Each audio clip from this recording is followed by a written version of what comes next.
this is Rachel from RightStart. You had a question about some of the trigonometry that's taught in RightStart Math. To be honest with you, I absolutely love this section.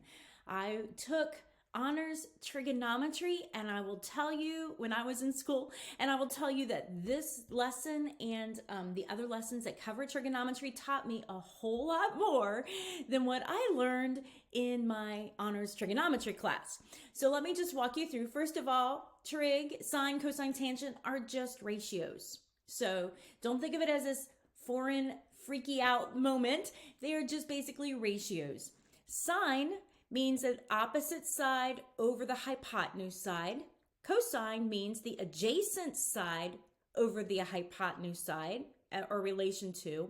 And the tangent is opposite side to the adjacent side.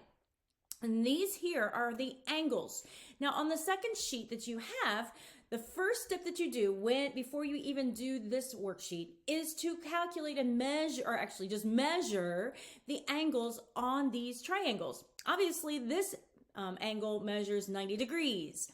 So we have that one, but we need to measure all of these other angles so that we can use those measurements to go onto this worksheet. Once you've done that, and I did that in advance, once you've done that, now we go to our angle. Here we have angle 5. So which one of these angles is 5? Here we go. So here is a triangle with the angle that measures 5 degrees. So now what we're going to do is plug in our ratio information. We're going to look for sine.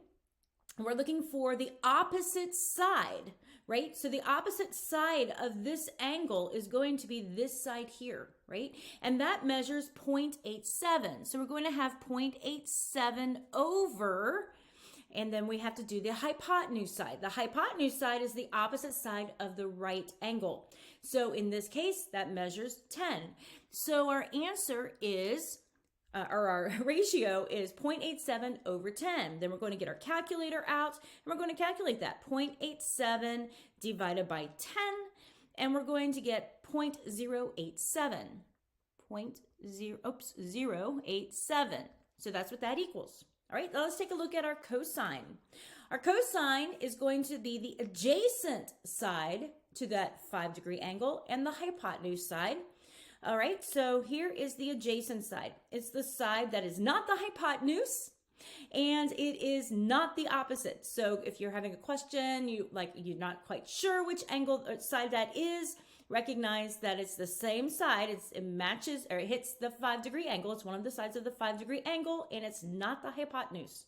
All right, so we have the adjacent on top, so that'd be 9.96 over the hypotenuse, which we know now is 10. And again, we are going to calculate that out. That would be 9.96 divided by 10, and that gives us 0.996. All right, now let's take a look at the tangent. How do we calculate the tangent? Well, we take a look at the opposite side over the adjacent. That's the ratio. So we again go to our 5-degree angle, and we're going to look for the opposite side, which is 0.87. 0.87 over, this time it's going to be over the adjacent side. Which one is the adjacent side? We know that's the hypotenuse, so this would be the adjacent, which is 9.96. 9.96 equals, and we come back over here again, and we calculate that out, 0.87 divided by 9.96, and we get, and we're going to round to the, I believe it's to the third place, so 0.087. And we're just going to do that for all of the remaining angles. So here we're going to look for angle 10, which here is here. Here we're going to look for angle 15, which is right here. And we're going to finish filling out this chart. And what I love about this is it helps us know exactly what sine, cosine, tangent is. It's not just a button on our calculator. It is a ratio. I hope that helps. Let me know if you need anything else. Take care. Bye-bye.